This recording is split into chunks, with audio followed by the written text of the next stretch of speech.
Kita belajar prakaryan kewirausahaan.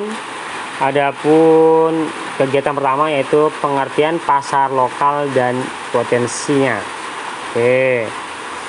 Pasar sebagai area tempat jual beli barang dengan jumlah penjualan lebih dari satu. Oke, pasti pasar lebih dari satu ya. Maupun contoh-contohnya misalkan ada pertokoan, mall, plaza, pasar sayur dan lain sebagainya. Sedangkan definisi atau pengertian pasar adalah tempat bertemunya antara penjual dan pembeli untuk bertransaksi jual beli barang maupun jasa. Oke, jadi pasar ini dia tempat adanya pertemuan antara penjual dan pembeli. Oke, berdasarkan luasannya, pasar dapat dibedakan menjadi pasar lokal, yaitu pasar yang terbatas di lingkungan atau daerah yang sama dengan tempat produksinya. Ada pasar nasional yang mencakup suatu negara, ada pasar global, pasar internasional mencakup semua dunia atau dunia internasional. Segmentasi pasar sasaran dapat dibedakan secara geografis atau tempat, demografis meliputi usia, gender, bangsa, etnis, pekerjaan, dan tingkat ekonomi. Psikografis meliputi karakter, kelas sosiologi, gaya hidup, kepribadian. Nah, ini geografis sebagai tempat, misalkan pasar di satu tempat tertentu. Kalau demografi meliputi usia, misalkan bangsa sendiri, pekerjaan, kemudian toko bangunan, berarti untuk barang-barang bangunan dan lain sebagainya. Oke, kita bahas tentang potensi pasar. Oke, ini ada diagram. Itu pertama, potensi pasar pendekatan permintaan dari pembeli.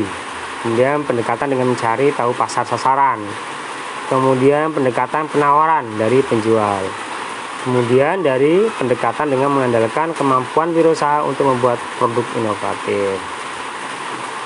Dari semua itu akan terbentuk pasar sasaran, yaitu konsumen yang ditargetkan untuk membeli. Oke, jadi dapat kita simpulkan dari uraian pertama, pasar yaitu tempat bertemunya antara penjual dan pembeli. Pasar lokal, ini pasar lokal, yaitu pasar yang membeli dan penjual produk dalam satu kota, tempat produk itu dihasilkan. Atau dikatakan bahwa pasar lokal adalah melayani permintaan dan penawaran dalam satu kota. Oke, kita beralih ke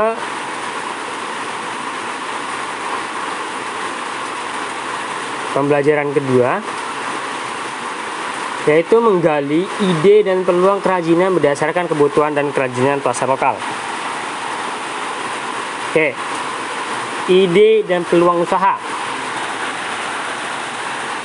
Ciri-ciri peluang usaha yang potensial antara lain, pertama mempunyai nilai jual tinggi. Mempunyai nilai jual tinggi artinya barang yang kita jual nantinya akan berpotensi jualnya tinggi. Bukan hanya sekedar ambisi tetapi harus bersifat nyata.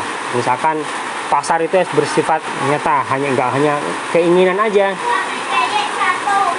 Jadi kalau masih ambisi itu belum jadi suatu potensial. Bisa bertahan lama atau berkelanjutan di pasar. Jadi kalau kita ingin membuat produk yang peluangnya besar itu bisa bertahan lama. Misalkan barang yang kira-kira bertahan lama, jangan barang yang nggak bertahan lama yang kira-kira dijual di pasar. Misalkan kemarin ada yang cepat habis lah, yang kira-kira nggak bertahan lama, produknya hanya dadakan, ya kan, hanya 1 bulan adanya, itu nggak besar. Skala usaha itu dapat diperbesar dan ditingkatkan, nanti bisa kita membuka cabang. Tidak terlalu banyak modal digunakan, investasi tidak terlalu besar. Ini khusus untuk barang-barang yang kita memulai peluang besar ya. Kemudian ciri-ciri peluang usaha yang baik sebagai berikut. Peluang usaha tidak meniru orang lain, tetapi hasil riset dan pemikiran diri sendiri. Jadi kalau bisa kita membuat suatu produk hasil pemikiran kita sendiri, kita nggak usah ikut-ikutan, biar kita kuat. Artinya kita kuat, persaingan pun sedikit. Peluang harus dapat mengantisipasi perubahan persaingan pasar. Persaingan pasar itu berubah terus-menerus persaingannya. Jadi kita harus menyiapkan peluang yang kira-kira persaingan itu kita sedikit. Oke. Peluang itu harus sesuai dengan kehendak. Ya, artinya yang kita sukai. Kelayakan usaha tersebut telah teruji. Kita riset di tempat lain, mungkin ada yang buka usaha sejenis, sudah sukses, maka kita tiru di tempat lain. Adanya rasa senang apabila menjalankannya. Inilah namanya menjalankan suatu usaha, kita harus senang. Kalau kita nggak senang, nggak berhasil. Oke, kita lanjut. Faktor yang mempengaruhi munculnya inspirasi peluang usaha. Ini inspirasinya ada berfaktor. Pertama, ada faktor internal dari wawasan atau pengetahuan yang ada pada diri sendiri, pengalaman pada dunia bisnis atau usaha, pengalaman dari kemampuan ketika menyelesaikan suatu masalah, kemampuan atau pemahaman terhadap suatu atau situasi kondisi. Ini faktor internal itu faktor yang ada dalam diri kita. Bisa dari pengalaman kita sendiri atau pengetahuan kita, pengalaman bisnis kita. Misalkan kita pernah ikut orang buka toko, penjaga warung misalkan, atau penjaga toko. Kita dari pengalaman itu kita buka toko sendiri. Pengalaman dan kemampuan ketika menyelesaikan suatu masalah. Misalkan kita ngotak-ngatik motor, kemudian kita seringnya ngotak-ngatik motor, kita bisa bengkel sendiri tuh. Dari pengalaman itulah menyelesaikan masalah, kita bisa berani buka bengkel. Oke, dan lain sebagainya. Faktor eksternal, masalah yang muncul dan dihadapi dan belum terselesaikan.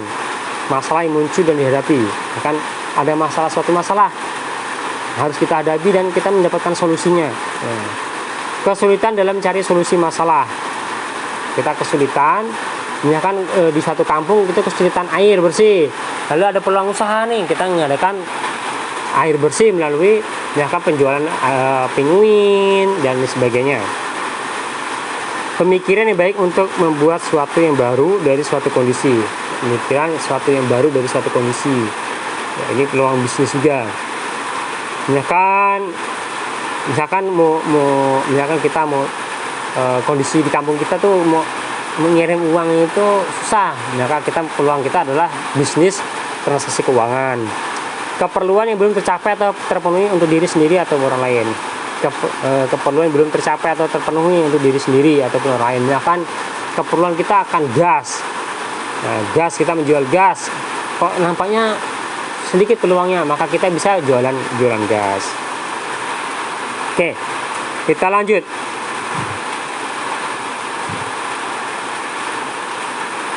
Riset pasar.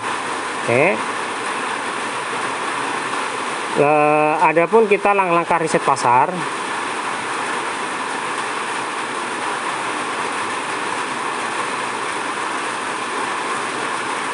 Adapun perhatikan tema berikut ya, skema berikut ya. Skema perencanaan usaha, research gate. Ini ada skemanya. Kita pertama riset pasar.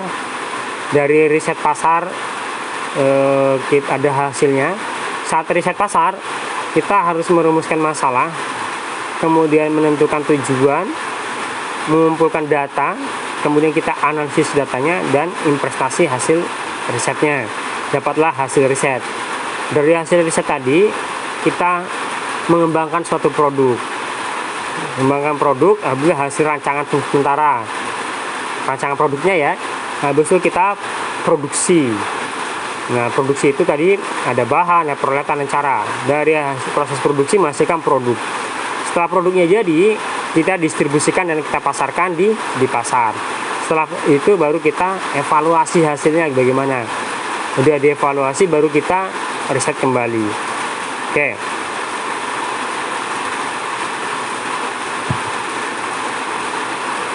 Adapun analisa SWOT.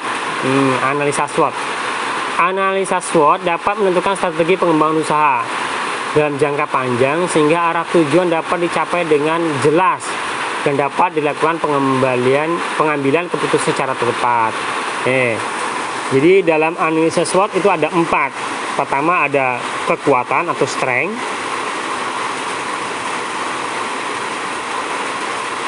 Kemudian ada weakness, kelemahan. kemudian ada peluang dan ada ancaman. Oke, jadi analisis SWOT itu ada kekuatan, kelemahan, peluang, ancaman. Kekuatan itu misalnya apa sih keunggulan dari produk kita? Tuh, kekuatan. Kemudian kelemahan yang ada itu seperti apa dan cara pandangnya seperti apa. Kemudian peluang. Peluang itu gimana peluang usaha yang ada itu tepat. Kemudian ancaman biasanya adalah dari saingan kita. Oke, untuk pertemuan 2, kegiatan pembelajaran 2 sampai di sini kita lanjut ke pembelajaran ketiga, yaitu memahami sumber daya, administrasi, dan pemasaran untuk perencanaan usaha kerajinan. Oke, sumber daya yang pertama yaitu sumber daya yang dibutuhkan ada beberapa, yaitu ada 6M ya, dikenal dengan M, maaf bukan 5, 6. Perhatikan bagian berikut seperti bagian ini. Pertama, man itu manusia. Kedua, money, uang. Ketiga, material atau bahannya. Kemudian mesin alat yang kita gunakan. Kemudian metode atau cara kerja, dan yang terakhir adalah market atau pasar. Oke, kita bahas satu-satu. Manusia. Tentu manusia itu sangat berperan aktif dalam pengelolaan wirausaha kerajinan. Oke, dari itu manusia berpikir, dapatkan peluang usaha, berpikir ide-ide inovatif dan kerajinan. Maka sumber daya yang dibutuhkan yaitu salah satunya adalah manusia itu sendiri. Kemudian money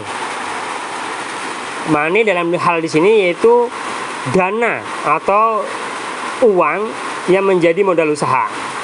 Jadi dalam peluang usaha, membuat suatu usaha tidak bisa dielakkan, kita perlukan modal usaha atau money, baik untuk membeli peralatan, mesin, dan bahan lain sebagainya. Kemudian material atau bahan baku. Bahan di sini yaitu bahan-bahan yang akan kita kelola. Tentu harus bahan-bahan yang berkualitas tinggi sehingga nanti menghasilkan produk yang baik. Mesin atau peralatan, yaitu faktor-faktor alat-alat yang kita gunakan dalam pembuatan kerajinan. Kemudian metode itu cara, yaitu cara menjalankan produksi, cara memasarkannya, dan lain-lain, sehingga produk itu nanti setelah dibuat laku di pasar untuk menghasilkan keuntungan. Dan yang terakhir adalah market yaitu pasar. Nah, dari market inilah kita bisa menjual produk-produk kita sehingga nanti diharapkan produknya laris, mendapatkan cuan yang banyak. Oke, sekarang setelah sumber daya kita ke administrasi. Jadi administrasi itu biasanya pencatatan atau pendokumentasian. Jadi catatan yang kita buat itu harus secara kronologis dan didokumentasikan. Artinya, ini kan transaksi hari ini tanggal 1, tanggal 2, tanggal 3 itu kronologis dari pertama transaksi, kemudian didokumentasikan, ditulis. Ya kan, bisa untuk menyelenggarakan pembukuan, membuat daftar gaji karyawan, mencatat penyelenggaraan produksi, melakukan surat menyurat ke dalam dan keluar perusahaan, dan lain sebagainya. Yang terakhir adalah pemasaran. Oke, jadi pemasaran udah tentu itu diperlukan dalam suatu bisnis, apalagi bisnis kerajinan tangan. Tiap-tiap usaha itu memiliki strategi pemasaran yang berbeda-beda. Adapun faktornya itu faktor mikro, misalkan perantara pemasaran, pemasok, pesaing, dan masyarakat. Dan yang kedua itu faktor makro, yaitu demografi, politik, teknologi, sosial budaya. Tapi ada hal-hal yang perlu diperhatikan untuk pemasaran dari sudut pandang sebagai penjual. Yaitu pertama, kalau kita mau pemasaran adalah tempatnya harus strategis. Jadi kalau kita memiliki tempat yang strategis, pasti akan mendapatkan pelanggan atau orang yang membeli lebih banyak. Kemudian produk yang bermutu, yaitu produknya harus berkualitas, karena produk yang berkualitas pasti disukai atau banyak peminatnya. Harga yang kompetitif, harganya produknya bagus, tempatnya strategis, harganya murah, wah orang pasti lebih suka lagi. Dan yang terakhir adalah promosi, memperkenalkan produk kita. Jadi dari sudut penjual, kita selaku penjual, kita harus 4 hal itu adalah tempatnya kita harus strategis, produknya harus bermutu, harganya harus kompetitif, dan kita harus berpromosi. Promosi banyak kok caranya, apalagi zaman sekarang bisa lewat WA, bisa lewat Facebook, bisa lewat macam-macam, bisa blog dan lain sebagainya, dari mulut ke mulut. Kemudian dari untuk pemasaran ini kita juga harus melihat dari sudut pandang konsumen. Misalkan dari sudut pandang konsumen itu kebutuhan dan keinginan konsumen. Kira-kira konsumen tuh pengennya apa sih? Nah, itu harus kita penuhi. Kebutuhan konsumen tuh apa? Misalkan, oh konsumen nanyakan produk ini kok nggak ada yang jual ya? Mungkin kita bisa memenuhinya. Itulah kebutuhan keinginan konsumen. Kemudian biaya konsumen. Biaya konsumen, nanti konsumen tuh biasanya untuk belanjanya itu berapa? Harus kita pelajari juga. Kemudian kenyamanan konsumen ketika belanja di rumah kita atau produk kita di toko kita ramah, tempat kita bersih, itu salah satu bentuk kenyamanan, nggak panas, nggak sesek gitu. Kemudian komunikasi, inilah komunikasi salah satu keramahan. Orang datang belanja, kalau kita merengut ya nggak laku gitu. Kalau orang belanja ada bisa dibantu, kita senyum, pasti dengan ramah, kemungkinan komunikasi kita akan baik sehingga orang itu akan datang lagi untuk belanja di tempat kita. Oke, yang terakhir dalam pemasaran produk, kita harus lebih ekstra, dikarenakan tidak semua konsumen membutuhkan ataupun menginginkan produk kerajinan kita. Oleh karena itu pemasaran produk dapat ditinjau dari berikut ini. Pertama, dari daya serap pasar dan prospeknya. Daya serap pasar itu berapa sih produk yang kita jual, kemudian berapa sih yang laku terjual, itu daya serap pasar. Kemudian kondisi pemasarannya. Oke, saya rasa untuk pertemuan ketiga, untuk bab ketiga, kegiatan pembelajaran 3, kita cukupkan. Kemudian kita ke kegiatan pembelajaran keempat,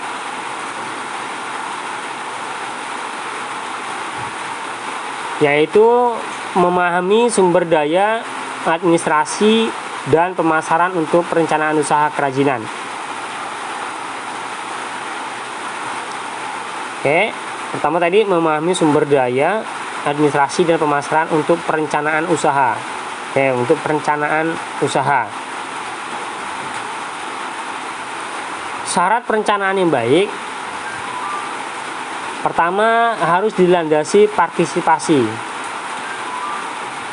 Jadi kalau kita hanya rencana nggak ada partisipasi kita langsung terjun, itu biasanya agak susah. Yang kedua, rencana harus luas atau fleksibel. Jadi kalau rencananya A, ada plan A, seandainya nggak berhasil kita punya plan B. Kalau plan B nggak berhasil kita punya plan C. Yang ketiga, berdasarkan pada alternatif. Nah, ini alternatif, itulah saya bilang tadi, kita harus sesuai alternatif. Kalau alternatif A nggak selesai, kok kurang bagus, kita mungkin bisa menggunakan alternatif B. Yang keempat, harus realistis. Oke, harus sesuai. Ya, realistis, misalkan harga beras biasanya 145.000, kita jual 180, ya nggak laku. Modalnya 130, misalkan kita jual 120, ya kita nggak untung tapi buntung, kita rugi. Kemudian perencanaan harus ekonomis, artinya kita nggak usah merencanakan sesuatu yang sangat-sangat besar dulu, tetapi yang simpel-simpel dulu tetapi bisa terlaksana, itu akan lebih baik. Jenis-jenis perencanaan. Oke, Pada umumnya, perencanaan itu dapat dikelompokkan menjadi 3, yaitu perencanaan berdasarkan jangka waktu. Misalkan jangka waktunya panjang, misalkan di atas 1 tahun, pendek misalkan